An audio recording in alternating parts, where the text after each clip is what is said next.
শুধু আল্লাহ না, যিনি রহমান, যিনি রহিম, যিনি মালিক, যিনি কুদ্দুস, যিনি সালাম, যিনি মুমিন, যিনি মুহাইমিন, যিনি আজিজ, যিনি জব্বার, যিনি মুতাকাব্বিরুল খালিকুল বারিউল মুসাব্বিরুল গফফারুল কহ্হারুল ওয়াহ্হাবুর রাজ্জাকুল ফাত্তাহুল আলিমুল কাবিদুল বাসিতুল খাফিজুর রাফিউল মুইজ্জুল মুদিল্লুস সামিউল বাসীরুল হাকামুল আদলুল লতীফুল খবীরুল হালিমুল আযীমুল গফুরুশ শাকুরুল আলিয়ুল কবীরুল হাফিজুল মুকীতুল হাসিবুল জলিলুল করিমুর রকিবুল মুজিবুল ওয়াসি আল হাকিমুল ওয়াদুদুল মজিদুল বাঈসুশ শাহীদুল হকুল ওয়াকিলুল কবিয়ুল মতিনুল ওয়ালিয়ুল হামিদুল মুসি আল মুবদি আল মুঈদ আল মুহয়ি আল মুমীত আল হাইয়্যু আল কাইয়্যুম আল ওয়াজিদ আল মাজিদ আল ওয়াহিদ আল আহাদ আল সামাদ আল কাদির আল মুক্তাদির আল মুকদ্দম আল মুআখ্খার আল আউয়াল ওয়াল আখির আল যাহির ওয়াল বাতিন আল ওয়ালি আল মুতাওয়ালি আল বাররু আত তাওয়াব আল মুনতাকিম আল আফু আর রউফ মালিক আল মুলক যাল জালালি ওয়াল ইকরাম আল মুকসিত ওয়াল জামি ওয়াল কানিয়্য আল মুগনি আল মানি আদ দার আন নাফি আন নূর আল হাদি আল বদি ওয়াল বাকি আল ওয়ারিস ওয়ার রশিদ আস সাবুর জাল্লে জালালু, যিনি ৯৯ পদের মালিক, উনি ডাকে তারপরও ৯০% আসে না। বলেন এর চেয়ে বড় অপরাধ কি?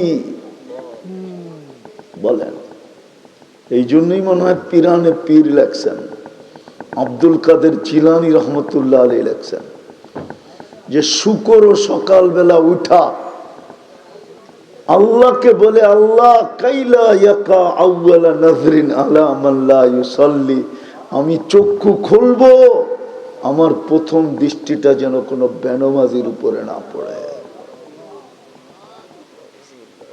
যুবক একটু ভাবো, একটু ভাবো, কালকে কি চেহারা দেখাবে?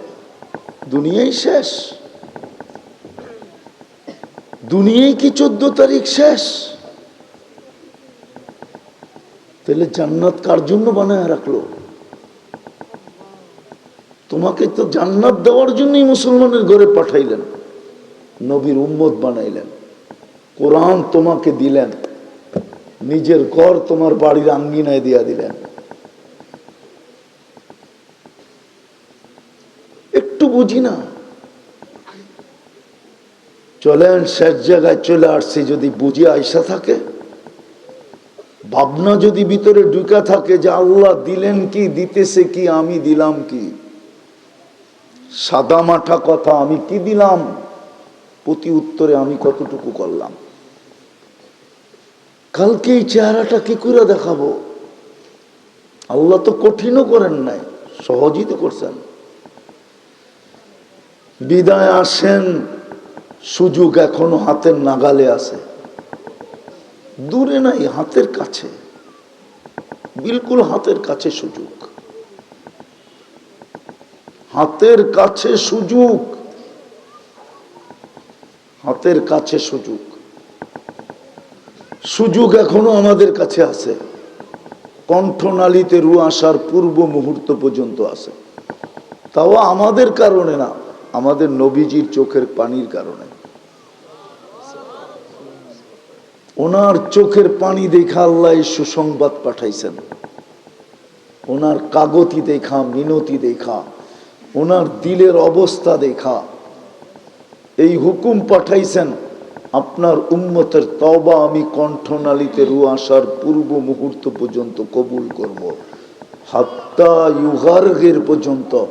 এই জন্য চলেন আল্লাহর কাছে আজকে তওবা করি। তওবা পারবেন? কে কে পারবেন দেখি? পাক্কা? তাহলে মনের থেকে বলে দেন, আল্লাহ অতীত থেকে তওবা করলাম, আপনি আমাদের তওবা কবুল করেন। নামান নামান। যদি বাস্তবিক লজ্জিত হয়ে মনের থেকে করে থাকি, তাইলে এই মুহূর্তে আমি নিষ্পাপ, আমার কোনো পাপ নাই, এটাই আল্লাহর ঘোষণা। আত্তাইবু মিনাজ যামবি কামান লা যামবা লা, আমাদের নবীজির মাধ্যমে ঘোষণা দিয়েছেন। ওয়াস্তাগফিরহু ইন্নাহু কানা তাওয়াবা ওয়াল হাসানাত ইউযহিবনাস সাইয়্যাত, আর তওবার চেয়ে বড় হাসানাত কিচ্ছু নাই। এই জন্য অভ্যাস বানানো চাই ডেলি, কমসে কম দুই এক।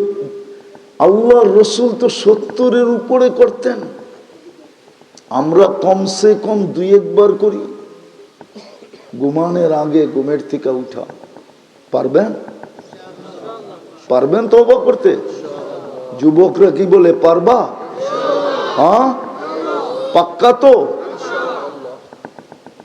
দ্বিতীয়, আজকের থেকে কোরআনটাকে ডেলি একবার চুমা দেই, চুমা, নাইলে কোনোদিন বদদোয়া লেগে যাবে, জিন্দেগি উজাড় হয়ে যাবে, উজাড়। যদি উজাড়ই না হইতো তাহলে নিজের পিস্তল নিজের মাথায় রেখা কেন গুলি চালাইতো? যুবকরা আমাকে বলুক না, যুক্তি দিয়া সেলিব্রিটিরা কেন আত্মহত্যার প্রবণতা বেশি হতো? বাংলাদেশের যত আছে বেশিরভাগই তো আত্মহত্যা করতেছে। কেন? যুবকরা তো ওরে না দেখেই মোবাইলে টাচ করে চুমা দেয়, কাছে পাইলে কি করতো আল্লাহই জানে। তারপরও তো আত্মহত্যা করে না, করে না এই পর্যন্ত? হ্যাঁ, 2-4 মাস পর পরই তো একটা খবর আসে, ছোট পর্দার হোক আর বড় পর্দার হোক, যে আত্মহত্যা করে চলে গেছে। হ্যাঁ, আমার চেয়ে বেশি তোমরা চিনো না, আমার 103টা দেশ হয়ে গেছে, 9টা মহাদেশ শেষ। তোমাদের উন্নত দুনিয়া, আমার একটা বাকি আছে, নিউজিল্যান্ড, আর কোনো ল্যান্ড বাকি নাই, সব দেখা শেষ। আমার চেয়ে বেশি সেলিব্রিটি তোমরা চেনো না। আমেরিকার মতো জায়গায় আমি সব দেখায় দিব, 80% না 90% আত্মহত্যা করে মারা গেছে।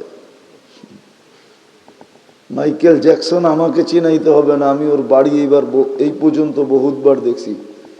এখন শুধু রাত্রে একজন আসে বাতিগুলা জ্বালানোর জন্য, আর সকালে একজন আসে বাতিগুলা অফ করার জন্য, কেউ থাকে না। নেটে সার্চ দিয়ে দেখো, কেউ থাকে না। সত্য এটাই। এই জন্য ডেলি তওবা করি, কোরআনটাকে ডেলি একবার চুমা দেই। পারবো? আজ থেকে মসজিদটা ভরা দেই, নাইলে হইতে পারে বাড়ি মসজিদ থাকবে, আমি থাকবো, কিন্তু বাড়ি থাকবে না। হাজারো শহর, শত শহর আমি চিনি, মানুষ আছে, মসজিদ আছে, বাড়ি নাই। লস এঞ্জেলিসে যে কয়েকদিন আগে আগুন ছিল, আগুন এখনো কিন্তু চলতেছে, এখনো আগুন। ওইখানে আমি 7 বার গেছি, 7 বার। আমি চিনি, মিডিয়ায় দেয় নাই, সব পুরা ছাই হয়ে গেছে, কিন্তু মসজিদটা এখনো হাসতেছে। মসজিদের কিচ্ছু হয় নাই, মিডিয়া দিতেছে না ভয়ে, মিডিয়া দিতেছে না, মসজিদ তো এই জন্য দিতেছে না। আবার সবাই আল্লাহর এই কুদরত দেখা দলে দলে মুসলমান না হয়ে যায়। অথচ আগুন লাগার 3 দিন পরে আমাকে ফোন করে বলছে, হুজুর মসজিদটা এখনো দাঁড়ায় আছে। অথচ মিডিয়ায় দেখাইতেছে একটা বিল্ডিং, বহুতল একটা বিল্ডিং দেখাইতেছে, এটা কিচ্ছু হয় নাই। দেখেন মিডিয়ায়, অথচ মসজিদ দেখাইতেছে না যে মসজিদ কিচ্ছু হয় নাই। মসজিদ থেকে যাবে, আমাদের ঘর থাকবে না, আমরা থাকব। যদি মসজিদের চিৎকার আল্লাহ কবুল করে ফেললেন। মসজিদ চিৎকার দিতেছে, মুসল্লি নাই। জমিন চিৎকার দিতেছে, নামাজি নাই। বলবো আজকের থেকে মসজিদ পাক্কা। আর আমার বিশ্বাস, আমার যুবকরা যদি মসজিদ ভরা শুরু করে, আমার পুরা জাতি মসজিদ মুখী হইতে বাধ্য হবে। কেননা যুবকরা যতদিন পর্যন্ত রাস্তায় নামে নাই, আমরা স্বাধীনতার চিন্তাও করতে পারি নাই। যেই দিন যুবকরা রাস্তায় নামতে দেরি, আমরা নতুন স্বাধীনতা দেখতে দেরি করি নাই। এটার থেকে আমার বিশ্বাস জন্মাইছে যে আমার যুবকরা যদি মসজিদ ফুরা দেয়, মসজিদমুখী হয়, তো আমার পুরো জাতি মসজিদমুখী হইতে বাধ্য হবে। পারবা যুবক মসজিদ ভরা দিতে? কে কে পারবা দেখি? আল্লাহ আমাদেরকে আমল করার তৌফিক দান করেন। ওমা আলাইনা ইল্লাল বালাগ। পাগড়ি দেওয়া হবে, কেউ উঠাউঠি না করি। শুনি না স্যার বলতে, বরং মনে করি কি ওরা হইল মালিক, আমরা হইলাম প্রজা। দুঃখে বলতেছি, কথা বুঝানোর জন্য। কে ডাকে ডেলি? কোন আল্লাহ? যিনি ৯৯টা পদের মালিক। অফিসার তো দূরের কথা, একজন সিপাহীকেও শুনি না আমাকে স্যার বলতে। জানি না উনি কোন পদে ছিল।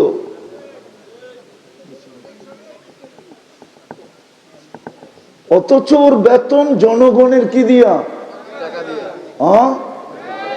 আমি ১০০ বার শুনছি আমার কানে আমেরিকাতে। আমার জীবনের কাহিনী বলতেছি। আমি লস অ্যাঞ্জেলেস থেকে যেতেছিলাম সান ফ্রান্সিসকো, রাত্রে বৃষ্টি ছিল।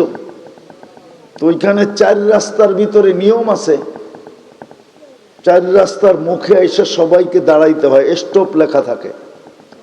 তো যেই মুখে আগে আসলো বা বাতি যারটা আগে জ্বললো সে আগে ক্রস করলো। বিলকুল রাত্রে ৩টা ৪টা হবে, শুনশান, কোনো গাড়ি নাই। আমরা স্টপে এসে থামছি, তারপরে চতুর্দিকে দেখা ক্রস করছি। বৃষ্টি ছিল, তো পুলিশ ছুটে আসছে, সিগন্যাল দিছে, দাঁড়ায় গেছি। তো বলছে তুমি আইন লঙ্ঘন করছো। আমরা বলতেছিলাম না, তুমি ক্যামেরা দেখো। তো ছুটে গেছে, গাড়িতে ক্যামেরা থাকে ওদের। তো ক্যামেরা দেখা আইসা বলতেছে, sir I am very sorry, আমি দুঃখিত তোমার সময়টা নষ্ট করার কারণে। আজ পর্যন্ত আমি আমার এই কানে, অথচ আমরা ট্যাক্স হোল্ডার, ট্যাক্স দিই, একজন সিপাহীকেও আজ পর্যন্ত শুনি